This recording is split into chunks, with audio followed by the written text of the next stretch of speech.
Hello everyone, this is Paul the Okanite, and today we will once again go where angels fear to tread, into the wild and woolly realm of amateur game designer. This time, our subject is the most excellent and newly released, A Most Fearful Sacrifice, The 3 Days of Gettysburg, designed by Herman Luttman, a true gentleman and scholar, and published by Flying Pig Games. What I will present today is simply how I am playing the game and why I am doing it differently than stated in the rulebook. Note that I am not trying to supplant all the good work done by Herman and his team, but as he said when we were together discussing the topic, Paul, this is your game, and you can play it any way you want. I will not be coming to your home and demanding my game back. Whew, what a relief. So with that, let's get to work. First, my primary rationale for modifying the rules is to reduce the potential variance from history, at least what I understand that history to be, using the general framework of the existing rules. I emphasize potential because depending on how the activation dice roll, you could have a plausibly historical Battle of Gettysburg unfold on July 1st, but more likely you will have something different. I am not advocating a major change to the game. Most of what I do pertains strictly to the full battle scenarios, which are scenarios 12 and 13. Of secondary importance, I include some clarifications and tweaks that make the existing rules more understandable, fill in gaps, or just might be fun. Section 1. March to the Sound of the Guns. In my playthroughs, I notice a tendency for federal formations on July 1st to fragment and not get to their historic deployments. Brigades of the same division would separate from one another, one would march on, the other would take a lunch break. The priority system would leave low-priority divisions entirely idle for the hour. Trailing divisions might activate before those ahead of them on the same road, resulting in commingling commands and forfeiture of the maneuver order's primary road bonus. According to Stephen Sears, Reynolds' 1st Corps marched 36 miles in 20 hours, after subtracting a 2-hour lunch break. Hancock's 2nd Corps marched 32 miles in 18 hours. One soldier described the march as follows: to see men fall from exhaustion, clothes wet, faces and teeth black with dust, lips parched, eyes sunken, feet blistered, and then driven on at the point of a bayonet, this is a forced march. Pages 144 to 145, Gettysburg by Stephen Sears. Also, in a message to his commanders the morning of July 1st, Meade stated that, quote, Corps and other commanders are authorized to order the instant death of any soldier who fails in his duty at this hour. Sears, Gettysburg, page 148. Meade and his army were not messing around here. Section 1. March to the Sound of the Guns. Reinforcements entering the map are eligible for March to the Sound of the Guns movement, and all rules in this section apply to them as long as they retain the status. Exception: Federal Artillery Reserve Brigades use the standard rules. They do not march to the sound of the guns. Option 1.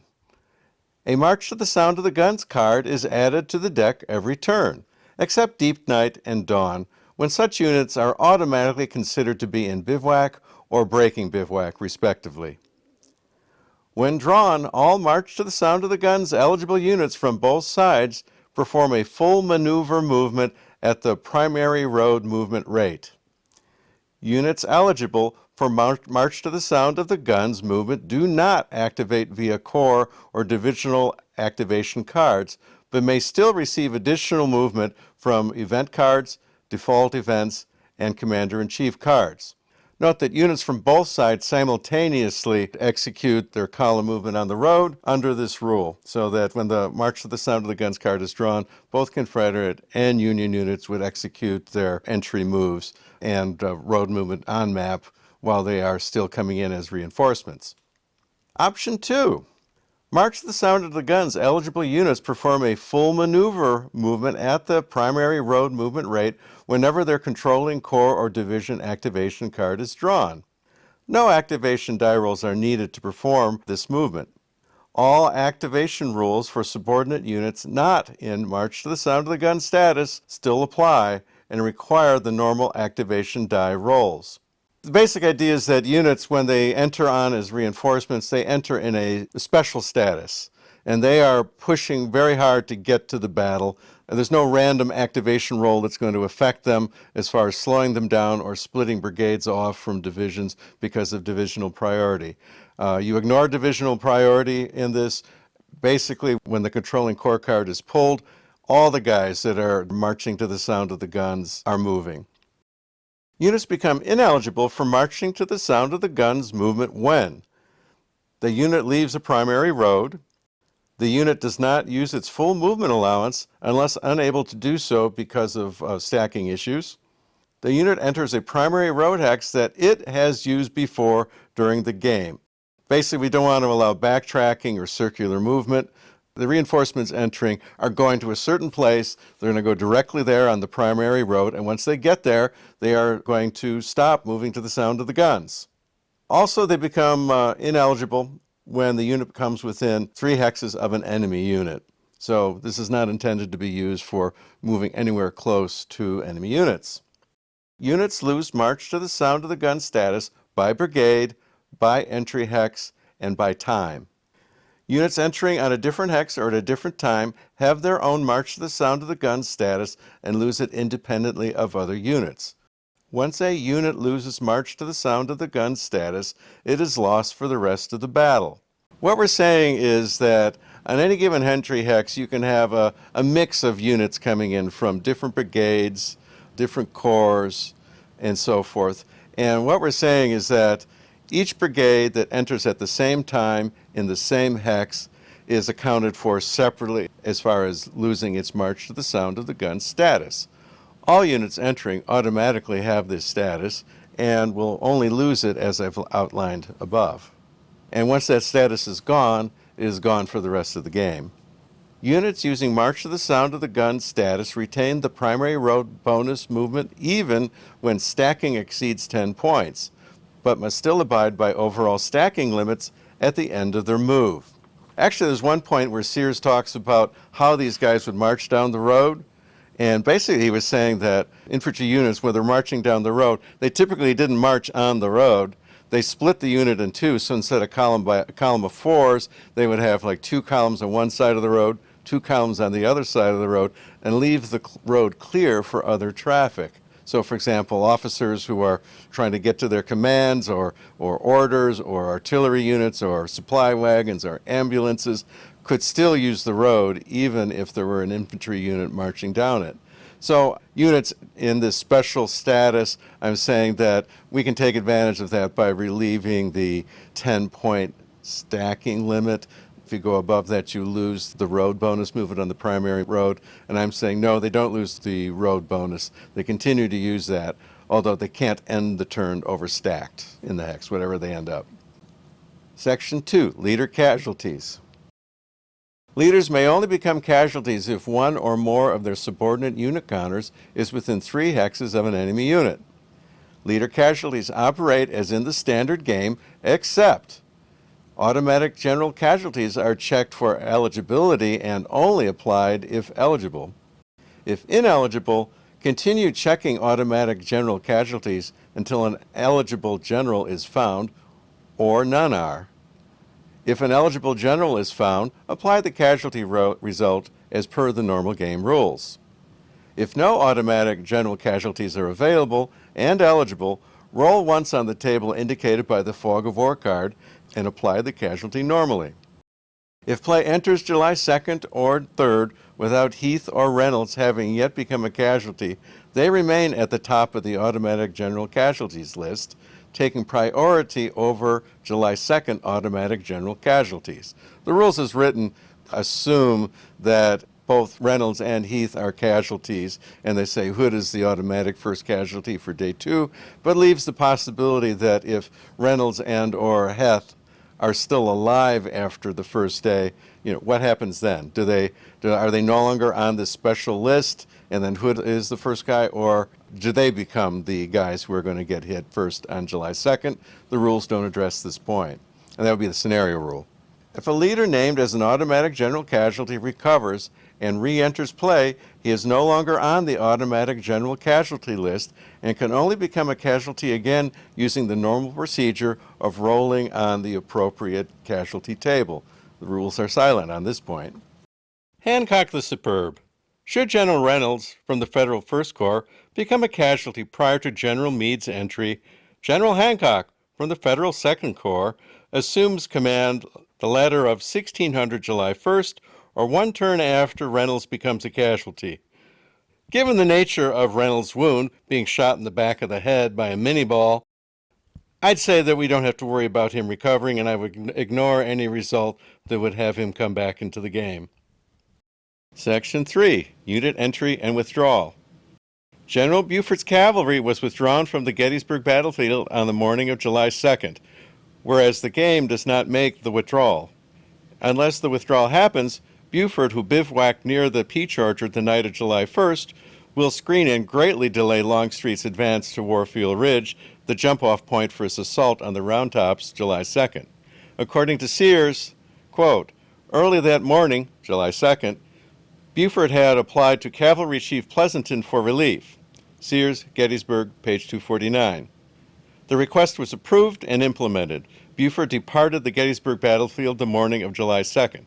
The request was also reviewed and approved by Commanding General George Gordon Meade, with the assumption that Pleasanton would rotate in a fresh cavalry force to protect the Army's left flank.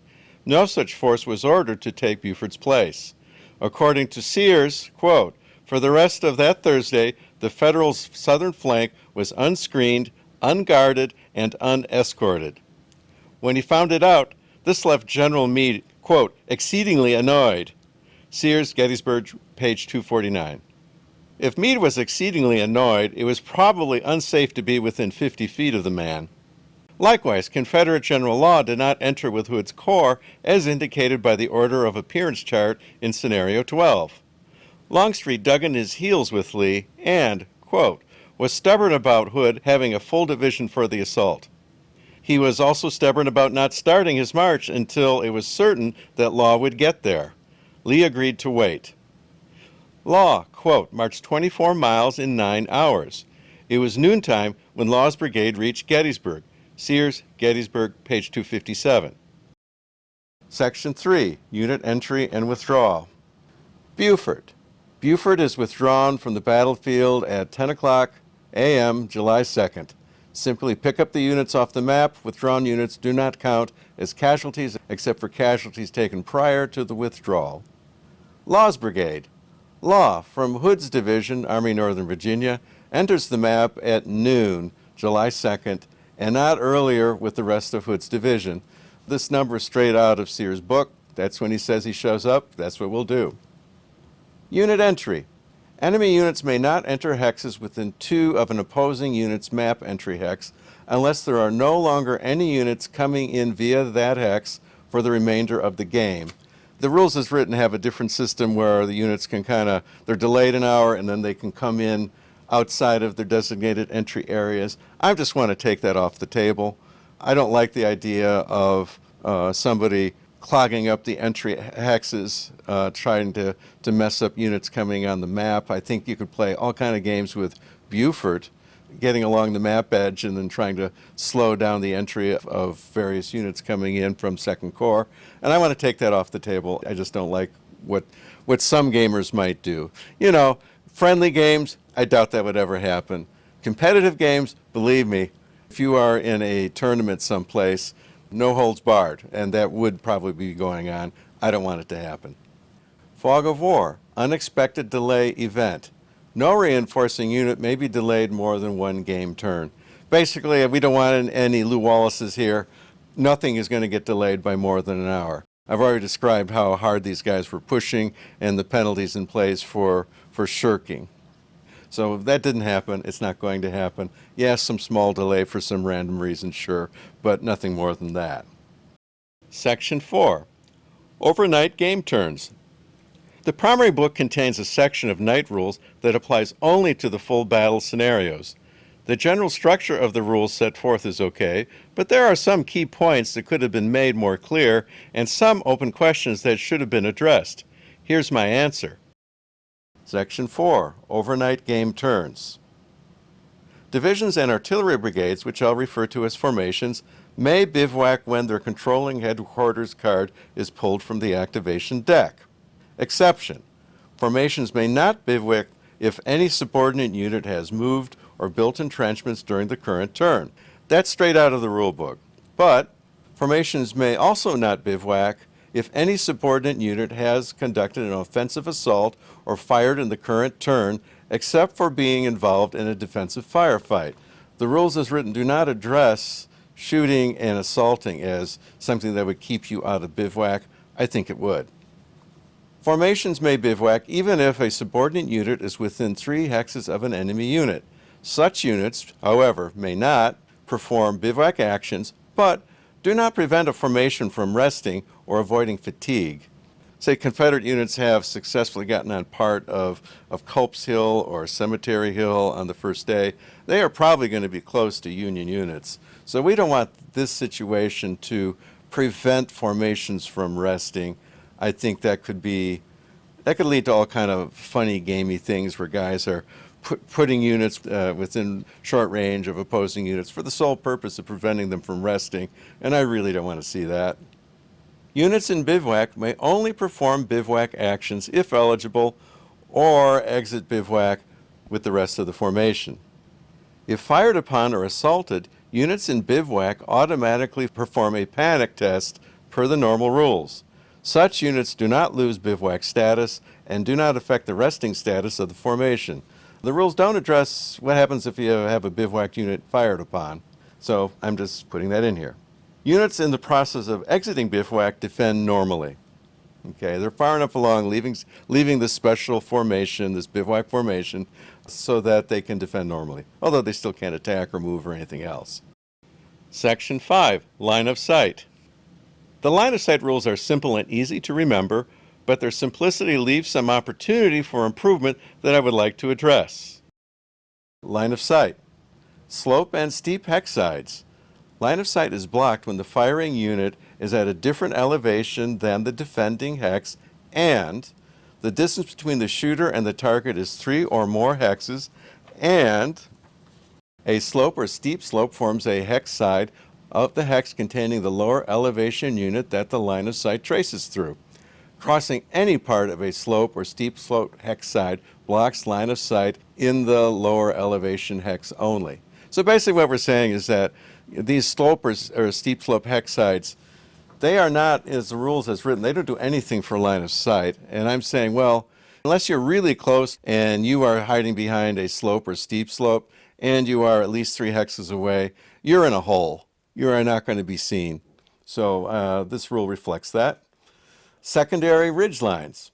When tracing line of sight, it is assumed that terrain slopes down gradually from hills and ridges, permitting a clear line of sight unless, tracing from the higher elevation, intervening terrain begins to rise once again, but not to the level of the higher unit, and either the shooter or the target is at lower than the intervening rising terrain. Basically, when I sat down and looked at the map, I could see that if units on Cemetery Hill could shoot completely over the top of Seminary Hill and hit units hiding behind it. So this is one way to stop that from happening, as well as make the terrain a little bit more sophisticated and, from my reading, a little bit more realistic in that there are places you can hide, given elevation changes, given a secondary ridge intervening between you and a firing unit, that you can hide behind. Section 6, Fun Ideas and Options. I offer these as ways to spice up things a touch with some ideas that are either historically plausible or that actually happened. Section 6, Fun Ideas and Options. Command Flexibility. Allow Lee to swap up to 2 divisions into and out of Longstreet's command during the deep night turn. Longstreet must retain at least one of his original divisions, and incoming divisions must be contiguous with at least one division retained under Longstreet's command. So basically, if you want to have the command organization that existed on the third day, with Longstreet really only using one of his own divisions and having Pettigrew and Trimble, who were replacements for other leaders, with their divisions directly attached to him and subject to his leadership, you can do that. And you can also perhaps maybe attach Anderson on the second day for an attack on the Round Tops or something else of your own thinking. What I wouldn't want to see is have Longstreet command one division at one end of the map, another division on the other end of the map. So I put in the contiguousness requirement that is not fully defined, but I think you know what I mean. You can't have intervening divisions. They got to be next to at least one of the divisions that are still actively part of Longstreet's command. General Trimble. Allow General Trimble to take command of any division whose leader is a casualty. During the deep night turn, replace the wounded division leader by Option 1, creating a Trimble division card with average values. Option 2, removing the wound from the original wounded leader. And then Trimble will be as good as the guy he replaces. So he just steps in and he's as good as whoever was fired upon. Random divisional replacement leader skills. Wounded leaders roll on a table whose result substitutes for the automatic -2 on replacement division leader activations. Results may range from +1, the guy is better than the guy he replaces, to maybe -3, or whatever you think is right. Inactive division, no orders, fire actions. Units whose corps or division for Buford is active, but the division is inactive because of priority or having rolled no orders, may perform fire combat. No other action is permitted. This would allow units who officially are not active, divisions who are part of an active corps, but for whatever reason did not activate, to at least do something. And in my mind, unit counters, infantry and cavalry that are close enough to shoot, have line of sight, they got enough initiative inherent to that unit to actually take the shot. But they're not going to be moving around, they're not going to be assaulting, they're not going to be doing anything else, but it would allow them to shoot even if they are inactive. And finally, carbines. Buford's cavalry was armed with carbines that had a higher rate of fire than a standard rifle. Accordingly, Buford's cavalry retains its 1 shift down when fired upon, but also received 1 shift up when firing at range 1. Second, fire on the 1 table for all long-range shots. So their long-range shots are worse, the range 1 shots are better, and it has to do with the weapons that they are armed with. Okay, my friends, that's how I play the game. Good news, you get to decide how you play your game. I have it on good authority that Herman will not show up at your door to take your game away. Use my ideas as you will, in whole or in part. Better yet, come up with your own ideas and add a comment letting all of us know what you are doing. In the meantime, I will create a playthrough video of the first several turns of the 3-day scenario, Scenario 12, to demonstrate how these rules, my rules, hopefully come together to yield a more consistently historical result. If you have not yet subscribed, please support the channel and our community of gamers by hitting the subscribe button. And with that, this is Paul, the Oaken Knight, bidding you all a pleasant evening. Thanks for watching.